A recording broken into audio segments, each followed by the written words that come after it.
ada perintah Allah yang membuat kita bergerak dari satu takdir ke takdir lain yang paling baik. Kalau kita patuh ke Allah, kita akan mendapatkan takdir terbaik yang sudah tertulis di Lauh Mahfuz. Tapi kalau kita mengingkari Allah, kita akan dapat takdir yang sudah tertulis juga, tapi takdir yang diberikan kepada orang yang berbuat buruk. Tidak ada yang lebih pahit dari berharapnya hati kepada Allah. Allahumma aftah lana hikmataka ya Allah.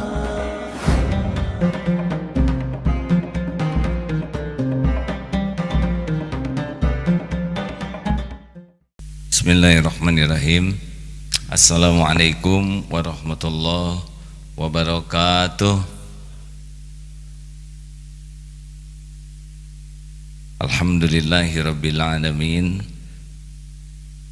Segala puji hanya milik Allah yang senantiasa berbuat baik kepada hamba-hambanya.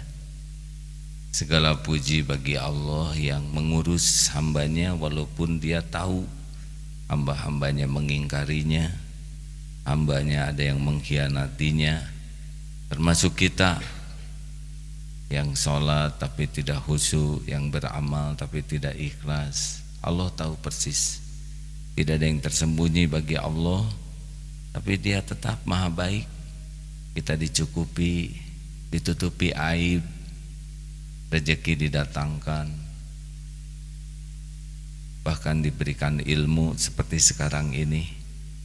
Dan sekecil apapun amal, oleh Allah dilipat gandakan pahalanya.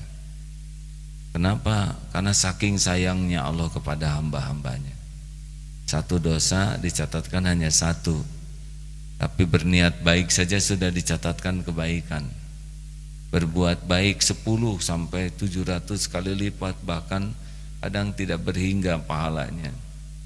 Ini semua adalah karena Allah Subhanahu wa taala Al-Bir, maha baik. Allahumma sholli ala sayyidina Muhammad wa ala alihi wa ashabihi ajma'in. Nah, saudaraku sekalian, di dalam sebuah hadis qudsi Rasulullah menyampaikan firman Allah. Hadis qudsi itu adalah firman Allah yang tidak ditulis di Al-Quran, tapi disampaikan oleh Rasulullah SAW.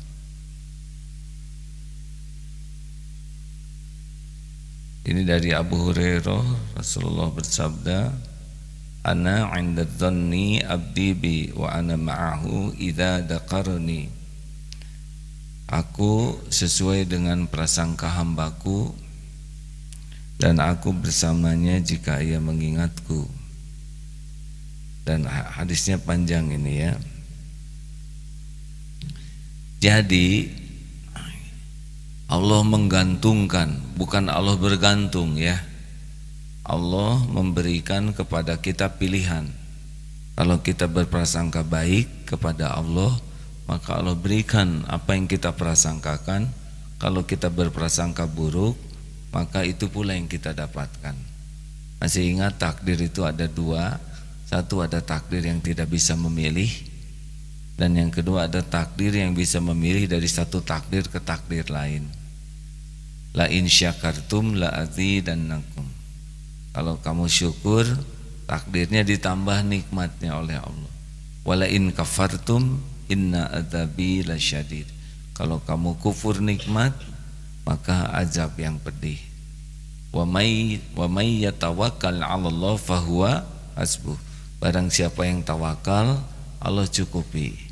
Jadi ada perintah Allah yang membuat kita bergerak dari satu takdir ke takdir lain yang paling baik. Kalau kita patuh ke Allah, kita akan mendapatkan takdir terbaik yang sudah tertulis di Lauh Mahfuz. Tapi kalau kita mengingkari Allah, kita akan dapat takdir yang sudah tertulis juga, tapi takdir yang diberikan kepada orang yang berbuat buruk. Jadi ada ketentuan Allah, kekuasaan Allah, ada boleh memilih, tapi pilihan kita juga, ikhtiar kita tuh tidak akan pernah keluar dari catatan Allah di Lauh Mahfuz. Ini penting hadirin dipahami supaya tidak jadi Jabariyah, tidak jadi Qadariyah. Kalau yang Jabariyah semuanya sudah tertulis, jadi kita tidak perlu apa-apa. Itu tidak benar. Kalau qadariyah semuanya harus dengan ikhtiar baru ditentukan. Nah, ini adalah pemahaman yang mudah-mudahan bisa lebih dekat kepada kebenaran. Jadi kita belajar agama, kita mengamalkannya, itu akan terangkai nanti takdir-takdir terbaik dari Allah bagi kita. Kalau kita melanggar, maka terangkai juga keburukan yang akan menimpa kita. Tapi tidak ada yang keluar dari kekuasaan Allah, tidak ada yang keluar dari pengetahuan Allah Subhanahu wa taala. Karena Allah Maha Tahu, Maha Kuasa, dan semua tertulis di Lauh Mahfuz. Hanya saja ada yang kita boleh memilih dari satu takdir ke takdir lain. Jelas hadirin? Nih seperti pada subuh ini, kita sedekah, takdirnya kita didoakan malaikat. Takdir rangkaian yang akan terjadi kalau kita sedekah adalah dosa digugurkan, bala ditolak, kemudian dilipat gandakan rezeki kita. Jadi ada rangkaian takdir kalau kita mau patuh kepada perintah Allah. Sholat subuh jamaah, kita mungkin ada garisnya sholat di rumah dan sholat di masjid. Tapi kalau kita ke masjid, satu langkah digugurkan dosa, satu langkah diangkat derajatnya. Dan sholat subuh berjamaah di masjid, maka sepanjang malam kita dianggap sholat terus menerus. Tapi kalau milih sholat di rumah dan ada takdirnya, kita di rumah nggak kebagian pahala ini. Kalau guru saya menyatakan takdir berlapis katanya, misalkan seseorang berbuat zina, tidak tobat, nanti dia dapat jodoh pezina juga.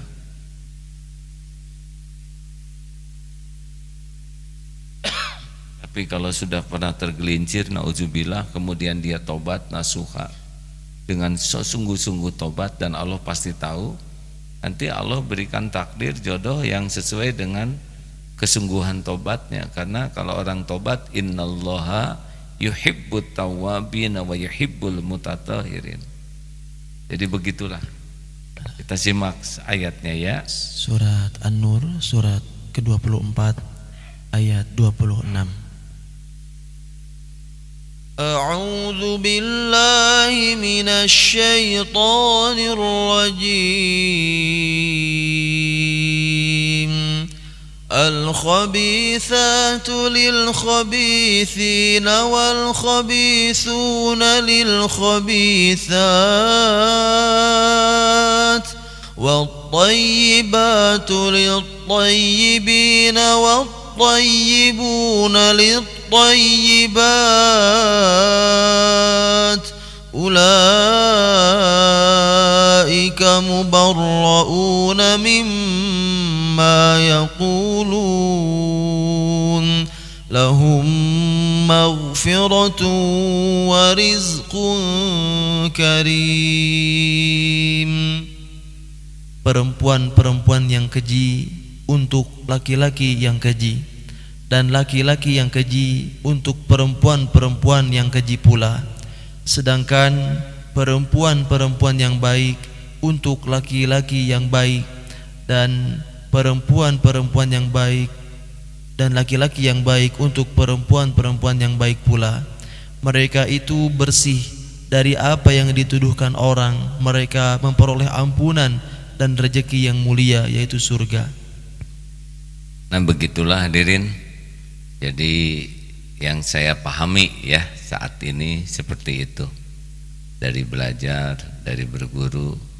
Jadi kalau seseorang tidak ngunci nih, jodohnya pasti itu terus. Tapi kalau orang ini tobat baik, boleh jadi oleh Allah ditakdirkan jodohnya yang baik.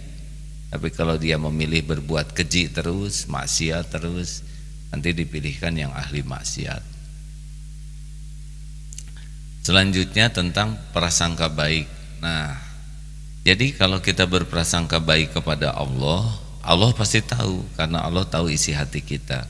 Wa asiru qaulakum awizharu bih innahu alimum bidatis sudur. Surat Al-Mulk ayat 13. Mau engkau wa asiru qaulakum, mau engkau rahasiakan kata-katamu, awizharu bih, engkau jaharkan, engkau keraskan, Allah tahu isi hati kita.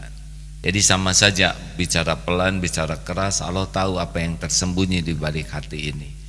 Nah, kalau kita berprasangka baik kepada Allah, itu Allah nanti kasih hadiah ketenangan. Karena tidak ada yang bisa menenteramkan hati kita kecuali Allah yang memiliki hati ini. Huwallazi anzalas sakinah, dialah yang menurunkan sakinah. Jadi tidak bisa tenang itu kecuali yang asli itu kalau zikrullah. Contoh, nih ya, menjelang menikah batal, sakit tidak hati? Jawab hadirin, jangan bikin saya suudon. Tergantung prasangka. Kalau orang yang menjelang menikah batal dan langsung berprasangka baik kepada Allah, menjelang menikah tiba-tiba ada sesuatu yang membuat pernikahannya itu tidak jadi, sudah, satu, ini memang bukan jodoh. Boleh jadi Allah akan memberikan jodoh yang terbaik sesuai dengan harapan. Coba tanya ke orang tuanya, Bu, ibu mendoakan apa untuk anaknya? Saya mohon jodoh terbaik bagi anak saya.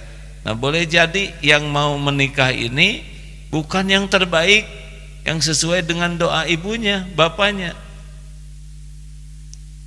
Jauh lebih baik batal sebelum menikah daripada batal sesudah menikah. Beda urusannya, benar? Itulah prasangka. Ini satu, memang bukan jodohnya. Dua, boleh jadi Allah akan memberikan yang lebih baik, dan yang ini tidak sesuai dengan doa. Yang ketiga, lebih baik dibatalkan sekarang oleh Allah daripada udah ijab kabul besok batal, ditalak. Ada yang begitu sesudah ijab kabul ditalak, benar? Dan boleh jadi ini sebagai penggugur dosa. Tapi malu, tidak ada yang harus malu di hadapan Allah. Malah ini karunia Allah. Mungkin ini yang akan menghapuskan dosa. Tapi saya sedih. Ya, sedih itu biasanya sebanding dengan tingkat kemelekatan hati. Kalau hatinya melekat ke makhluk, ya luka kayak perangko, dicabut, robek. Tapi kalau hatinya melekat ke Allah, gak robek nanti hatinya. Banyak yang bisa terjadi dengan prasangka menjadi sebuah kebaikan. Tapi kalau prasangka buruk, duh ya Allah gini-gini amat enggak gitu hadirin. Saya malu, pasti lebih sibuk. Kenapa begini? Allah enggak adil. Oh, zalim kalau begitu. Itu pasti makin sengsara. Saya sakit hati, saya merasa dipermalukan oleh keluarga itu. Hasilnya malah bisa jadi ancur-ancuran, benar? Karena tidak berprasangka baik. PHK apa artinya? Dipecat, ya, pemutusan hubungan kerja. Kalau husnuzan, apa coba husnuzannya, Cung? Kalau PHK ini pabrik atau kantor ditutup, terjadi PHK. Saya sudah pernah melihat dengan mata kepala sendiri dulu waktu IPTN mau PHK, waduh demo banyak. Diundang juga di sana memberikan masukan. Suatu saat takdirnya ceramah di Kanada, ketemu tuh dengan yang demo, lebih makmur, untung katanya saya di PHK, jadi pekerjaan di sini lebih bagus, lingkungan lebih enak. Ada yang bersyukur begitu. Nah, jadi jangan tergesa-gesa, kecewa. Caranya husnuzon. PHK ini izin Allah. Kalau tidak punya salah misalkan, kalau kita tidak punya salah tetap dipecat, mungkin Allah akan memberikan pekerjaan yang lebih baik, yang lebih berkah. Di sini saya ibadah kurang terjaga, lingkungan juga tidak terpelihara. Tapi gimana nih selama saya PHK uang saya sedikit, saya malah jadi namanya manset, makan aset, ya. Kemudian mantap, makan tabungan. Tabungan saya habis, saya jadi ngirit. Boleh jadi dengan PHK Allah membuat kita hidup lebih bersahaja, tidak banyak keinginan, pakai pulsa juga jadi sedikit, handphone nggak banyak gaya, biasanya handphone bagus keren, sekarang handphone jadul, ya dijual yang itu. Jadi lebih sulit berbuat maksiat. Mungkin dengan begitu kita jadi lebih tawadu, tidak petantang petenteng. Dengan uang terbatas kita tidak jadi segala dibeli, yang biasanya dengan uang ada tuh yang tidak perlu aja dibeli, padahal itu memberatkan hisab. Belum lagi beli yang mahal, jadi ujub, jadi ria, jadi pamer. Banyak sekali kebaikan gara-gara kita tidak punya uang. Kalau husnuzon kepada Allah, mungkin ini saat Allah membersihkan harta saya. Selama ini harta saya kurang jelas kehalalannya, masih banyak yang mubah, sekarang mau dibersihkan, habis tuh dijual. Mobil dijual, rumah dijual. Ada kemarin baru saya dapat cerita, kemarin sekali, beliau ini seorang direktur sebuah perusahaan, dibalikan oleh Allah sekarang jadi ngojek. Tidak jadi hina dengan ngojek, benar? Rumah dijual, mobil dijual, dari yang biasanya ganti-ganti mobil, sekarang cari nafkah lewat ngojek. Ngojek itu bukan pekerjaan hina, hadirin. Boleh jadi ini lebih barokah dibanding pekerjaan sebelumnya yang jadi ujub, ria, sombong, kemudian bermewah-mewah, bermegah-megah, dengan uang itu pun jadi maksiat, jadi dosa. Sekarang jadi ngirit, mau sombong juga susah. Makanya berbaik sangkalah terus kepada Allah dalam situasi yang sulit sekalipun. Sakit, berbaik sangka. Saya kemarin sakit juga, alhamdulillah. Banyak yang ditafakuri dengan sakit. Gara-gara senang dengan pujian, waduh AA sehat, walau umur sudah 57, push up masih kuat, senang, karena ketei langsung dikasih ini kasih diare mah udah boro-boro push up 50 ya enggak, 3 juga mau jalan aja kelayangan, itu dikasih mules tuh hadirin. Syariatnya sederhana, saya makan jus yang harusnya 30 cc, karena sayang takut kedaluarsa, saya minum sisanya. Minum ternyata 4 gelas hadirin, langsung nangkring di toilet ya.